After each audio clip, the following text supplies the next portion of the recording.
بسم اللہ الرحمن الرحیم۔ حضرت عثمان کا ہاتھ۔ رسول اللہ صلی اللہ علیہ وسلم کے ساتھ مقام حدیبیہ میں ٹھہرے ہوئے تھے۔ وہ عمرہ کرنے کے لیے مکہ جا رہے تھے، مگر کافروں نے آپ صلی اللہ علیہ وسلم کو عمرہ کرنے کی اجازت نہ دی۔ رسول اللہ صلی اللہ علیہ وسلم نے حضرت عثمان غنی رضی اللہ عنہ کو اپنا سفیر بنا کر مکہ روانہ کیا تاکہ وہ کافروں کو بتا سکیں کہ ہم صرف عمرہ کرنے کے لیے آئے ہیں، ہمارا جنگ کرنے کا کوئی ارادہ نہیں۔ رسول اللہ صلی اللہ علیہ وسلم نے فرمایا، عثمان رضی اللہ عنہ، تم مکہ جاؤ اور ہمیں بتا دو کہ ہمارا لڑائی کا کوئی ارادہ نہیں ہے، ہم صرف عمرہ کرنے کے لیے آئے ہیں۔ پھر رسول اللہ صلی اللہ علیہ وسلم نے کچھ دیر ٹھہر کر کہا، تمہیں اسلام کی دعوت دینا، اس کے علاوہ مکہ میں موجود مسلمانوں کو فتح کی خوشخبری سنا دے اور انہیں کہنا اللہ تعالیٰ جلد ہی مکہ میں اپنے دین کو عام کر دیں گے، پھر کسی کو اپنا ایمان چھپانے کی ضرورت نہیں رہے گی۔ رسول اللہ صلی اللہ علیہ وسلم کا حکم سن کر حضرت عثمان غنی رضی اللہ عنہ مکہ کی طرف اکیلے ہی روانہ ہو گئے۔ ان کے دل میں کافروں کا خوف نہیں تھا، یہ وہ مکہ تھا جہاں سے انہیں ہجرت کر کے مدینہ جانا پڑا۔ آج ایک عرصے کے بعد وہ اکیلے ہی مکہ کی طرف جا رہے تھے۔ مکہ کی محبت ان کے دل میں جوش مارنے لگی تھی۔ جب وہ بیلاہ میں پہنچے تو وہاں ان کی ملاقات چند لوگوں سے ہوئی۔ انہوں نے پوچھا، تم کہاں جا رہے ہو؟ حضرت عثمان غنی رضی اللہ عنہ نے بے تڑک جواب دیا، میں اللہ کے رسول صلی اللہ علیہ وسلم کا ایک پیغام لے کر مکہ جا رہا ہوں۔ یہ مکہ کے قریشی لوگ تھے جو اسلام کے سخت دشمن تھے۔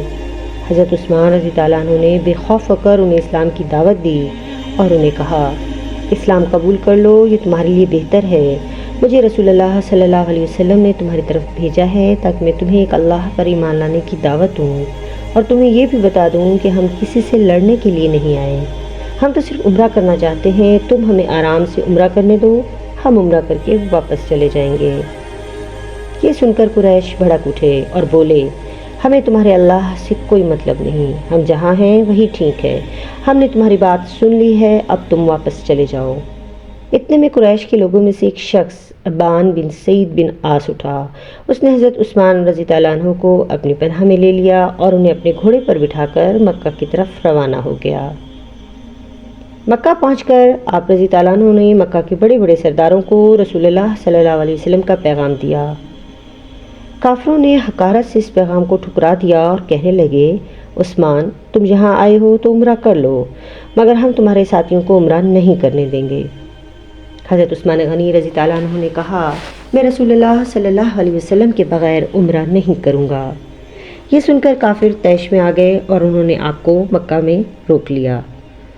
دوسری طرف حضرت عثمان غنی رضی اللہ عنہ کے پہنچنے میں دیر ہوئی تو مسلمانوں میں یہ افواہ پھیل گئی کہ کافروں نے آپ رضی اللہ عنہ کو شہید کر دیا ہے۔ یہ سن کر مسلمان غصے سے بھڑک اٹھے اور انہوں نے اپنی تلواریں نیاموں سے نکال لیں۔ رسول اللہ صلی اللہ علیہ وسلم کو بھی یہ سن کر بڑا دکھ ہوا، انہیں حضرت عثمان غنی رضی اللہ عنہ سے بڑی محبت تھی۔ آپ صلی اللہ علیہ وسلم نے صحابہ کرام کو پرسکون رہنے کو کہا، مگر صحابہ کرام غم و غصے سے بے قابو ہو رہے تھے۔ رسول اللہ صلی اللہ علیہ وسلم نے جب دیکھا کہ مسلمان خاموش ہو کر بیٹھ گئے ہیں تو آپ صلی اللہ علیہ وسلم نے فرمایا، قاتلوں سے عثمان رضی اللہ عنہ کے قتل کا بدلہ لیا جائے گا۔ یہ کہہ کر آپ صلی اللہ علیہ وسلم نے مسلمانوں سے بیعت لینے کا اعلان فرمایا۔ آپ صلی اللہ علیہ وسلم نے ایک ہاتھ آگے بڑھایا اور فرمایا، یہ میرا ہاتھ ہے۔ پھر اپنا دوسرا ہاتھ اس ہاتھ کے اوپر رکھتے ہوئے فرمایا، اور یہ عثمان رضی اللہ عنہ کا ہاتھ ہے۔ اس کے بعد تمام صحابہ کرام باری باری اٹھے اور حضور صلی اللہ علیہ وسلم کے ہاتھ پر ہاتھ رکھ کر بیعت کرنے لگے۔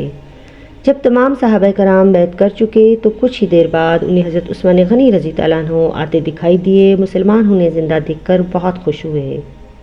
رسول اللہ صلی اللہ علیہ وسلم نے ان کا استقبال کیا۔ اس کے بعد حضرت عثمان غنی رضی اللہ عنہ نے رسول اللہ صلی اللہ علیہ وسلم کو کافروں سے اپنی ساری بات چیت کا حال بتایا۔ قریش جانتے تھے کہ مسلمان خاموشی سے واپس نہیں جائیں گے، اسی لیے انہوں نے وقفے وقفے سے اپنے چند وفد بھیج کر مسلمانوں سے صلح کی کوشش کی۔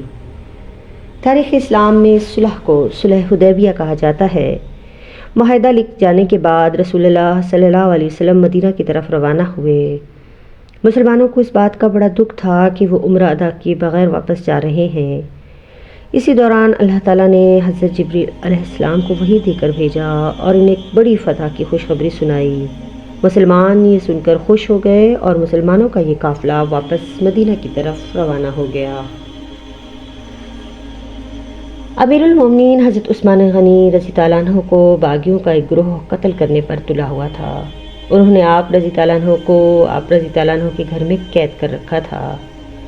انہوں نے 40 دنوں سے آپ رضی اللہ عنہ کے گھر کو چاروں طرف سے گھیر رکھا تھا۔ نہ کوئی شخص اندر جا سکتا تھا اور نہ ہی کوئی اندر سے باہر آ سکتا تھا۔ گھر میں کھانے پینے کا سامان بھی ختم ہو چکا تھا۔ آپ رضی اللہ عنہ پانی کی ایک ایک بوند کو ترس رہے تھے، مگر باغیوں کو آپ رضی اللہ عنہ پر رحم نہیں آ رہا تھا۔ جب آپ رضی اللہ عنہ کے گھر کو گھیرے 58 دن گزر گئے تو باغیوں کو پتہ چلا کہ کچھ لوگ آپ رضی اللہ عنہ کی مدد کے لیے آ رہے ہیں۔ باغیوں نے ان لوگوں کو راستے میں ہی روک لیا تاکہ وہ آپ رضی اللہ عنہ تک کوئی سامان نہ پہنچا سکیں۔ ایک روز حضرت علی رضی اللہ عنہ رات کے اندھیرے میں آپ رضی اللہ عنہ کے گھر تک پہنچنے میں کامیاب ہو گئے، مگر باغیوں نے آپ رضی اللہ عنہ کو دیکھ لیا۔ آپ رضی اللہ عنہ نے باغیوں سے کہا، تم عثمان رضی اللہ عنہ تک پانی اور خوراک تو جانے دو، مگر باغیوں نے انکار کر دیا۔ حضرت علی رضی اللہ عنہ اپنی پگڑی گیلی کر کے لائے تھے۔ جب انہوں نے دیکھا کہ باغی کسی طرح نہیں مان رہے تو انہوں نے حضرت عثمان رضی اللہ عنہ کے گھر کی طرف دوڑنا شروع کر دیا۔ گھر کے قریب پہنچ کر آپ نے اپنی پگڑی اندر پھینک دی۔ آپ رضی اللہ عنہ کا مقصد یہ تھا کہ حضرت عثمان غنی رضی اللہ عنہ پگڑی نہ چھوڑ کر پانی پی لیں۔ دن گزرتے جا رہے تھے مگر باغیوں نے ان کے گھر کا گھیراؤ جاری رکھا۔ ام المومنین حضرت ام حبیبہ رضی اللہ عنہا خچر پر کھانے پینے کا سامان لے کر نکلیں، لیکن جب آپ کے مکان کے قریب پہنچیں تو ایک باغی نے آپ رضی اللہ عنہما کے خچر کی لگام تلوار سے کاٹ دی۔ آپ رضی اللہ عنہما کا خچر بدک گیا۔ قریب تھا کہ آپ رضی اللہ عنہ خچر سے گر جاتی، لیکن کچھ لوگ انہیں پکڑ کر گھر تک چھوڑ آئے۔ حضرت عائشہ صدیقہ رضی اللہ عنہ اس ارادے سے گھر سے نکلیں تو راستے میں ان کے بھائی محمد بن ابو بکر ملے۔ انہوں نے اپنے بھائی کو ڈانٹا، وہ ایک طرف چل دیے۔ وہ آگے بڑھیں مگر باغیوں نے ان کا راستہ روک لیا۔ پھر ایک دن باغی آپ کے گھر میں داخل ہو گئے۔ آپ رضی اللہ عنہ اس وقت قرآن پاک کی تلاوت کر رہے تھے۔ کنانہ بن شبر نے آگے بڑھ کر خنجر سے آپ کی پیشانی پر وار کیا، پھر اس نے خنجر سے پسلیوں پر وار کیا۔ آپ رضی اللہ عنہ کا خون قرآن پاک پر گرا۔ عمر بن الحق جھپٹ کر آپ رضی اللہ عنہ کے سینے پر سوار ہو گیا۔ اس وقت آپ رضی اللہ عنہ میں تھوڑی بہت زندگی باقی تھی۔ پھر آپ رضی اللہ عنہ کی روح آپ رضی اللہ عنہ کے جسم مبارک کا ساتھ چھوڑ گئی اور جنت کی طرف پرواز کر گئی۔ ظالموں نے اس شخص کو شہید کر دیا تھا جو ہمیشہ لوگوں کے کام آتا تھا، ان کے دکھ درد کا خیال رکھتا، قحط کے زمانے میں انہیں اناج دیتا تھا، ان کے لیے پانی کے کنویں خریدے، اور ان لوگوں نے ان کے ساتھ کیا کیا، ان کا کھانا بند کر دیا، پانی بند کر دیا۔ آپ رضی اللہ عنہ انتہائی نرم دل انسان تھے۔ اللہ کی لعنت ہو ان لوگوں پر جو آپ رضی اللہ عنہ کے قتل میں شریک تھے، اور ان سب پر بھی جنہوں نے قتل میں مدد کی تھی۔